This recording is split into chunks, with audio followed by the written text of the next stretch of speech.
process basically starts with the production of iron, of which the raw materials are iron ore, coal, and limestone.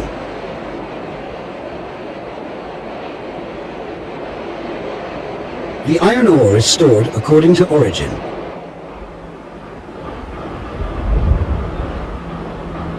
Then the various sorts are reclaimed and piled in layers on a fines bedding.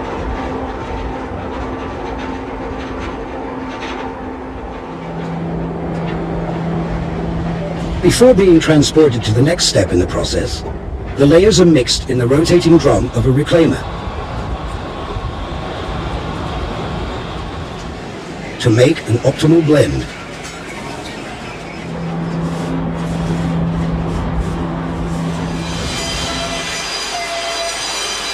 Via a transporter rolling over a furnace, the other raw material, the coal, ground to powder, is blown into the furnace.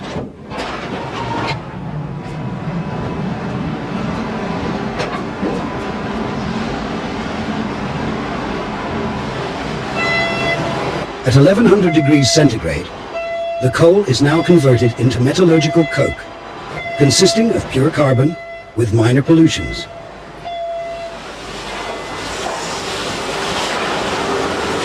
Removed from the furnace, the metallurgic coke is guided through a quenching station and will, after cooling, be screened into large-size coke, termed lump coke, later on to be used in the blast furnace, and small coke breeze, to be used in the sintering process.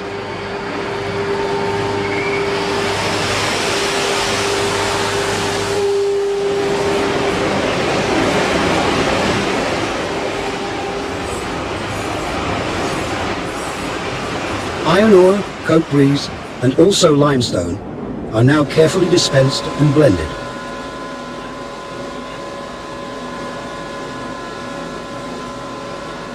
This blend is spread on a strand, which slowly moves under a combustion hood.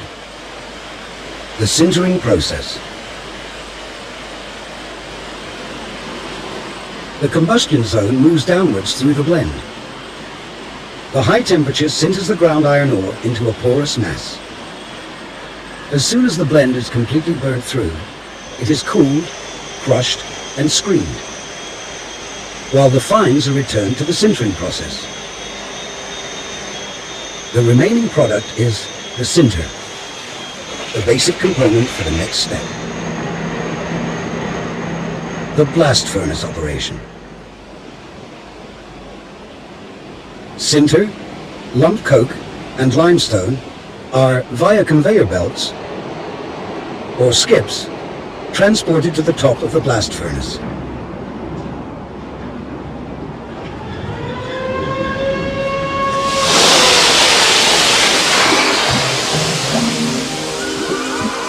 Iron ore is principally a compound of iron and oxygen.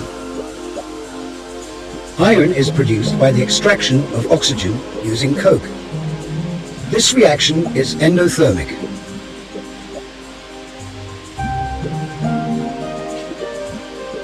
To sustain the reaction, extra coke is injected together with hot air.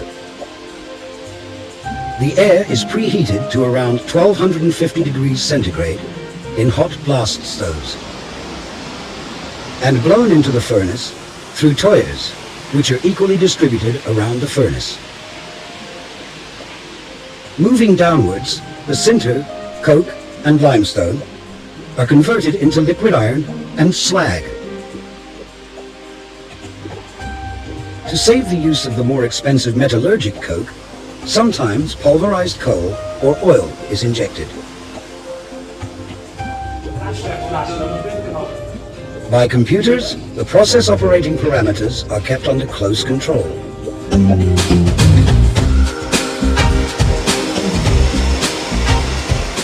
The iron, termed pig iron, is collected at the bottom of the blast furnace and tapped into a torpedo ladle. It's here that the real steel-making process starts. Beginning with a desulfurization process by injecting lime powder. To avoid loss of ductility at high temperature, a sulfur reduction to values lower than 0.010% is necessary. Now the liquid pig iron is transported to the steel plant.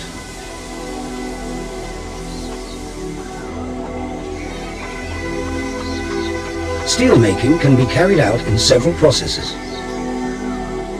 Nowadays, only the oxy-steel and electric arc processes are relevant.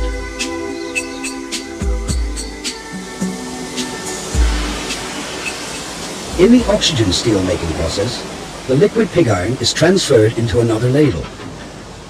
The temperature is measured, samples are sent to the laboratory, and the floating slag is removed.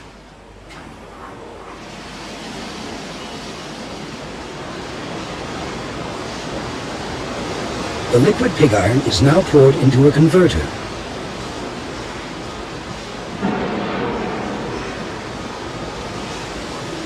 Subsequently, scrap is added. This is to control the temperature increase due to oxidation of impurities, mainly carbon and silicon.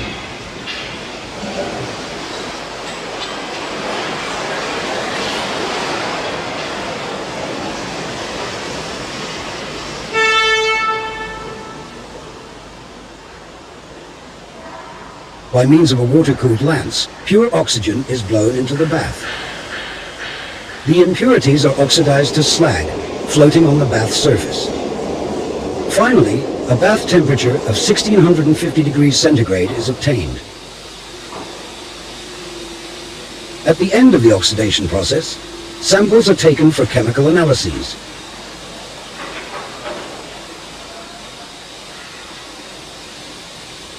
Within 5 minutes, the results are presented on a screen in the steel plant.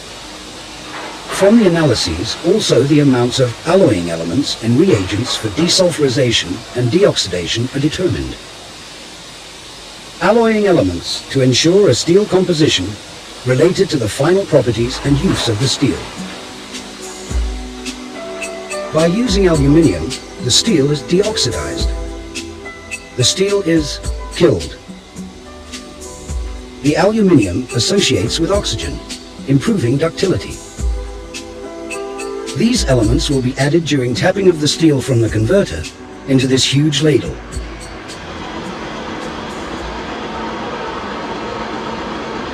The ladle is placed under the converter.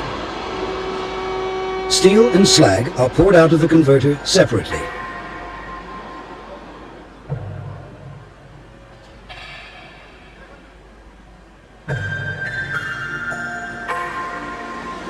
Tapping, first the steel,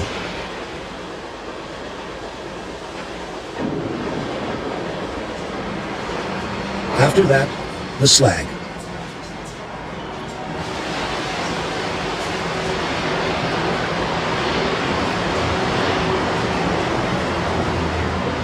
The liquid steel is then stirred using an inert gas, argon.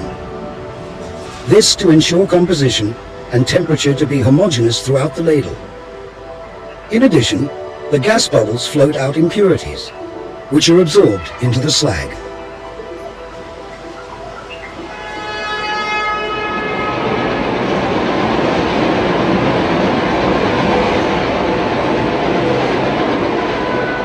After refining, the ladle, now containing about 300 tons of liquid steel, is taken either to a continuous casting machine or, like here, emptied into ingot molds.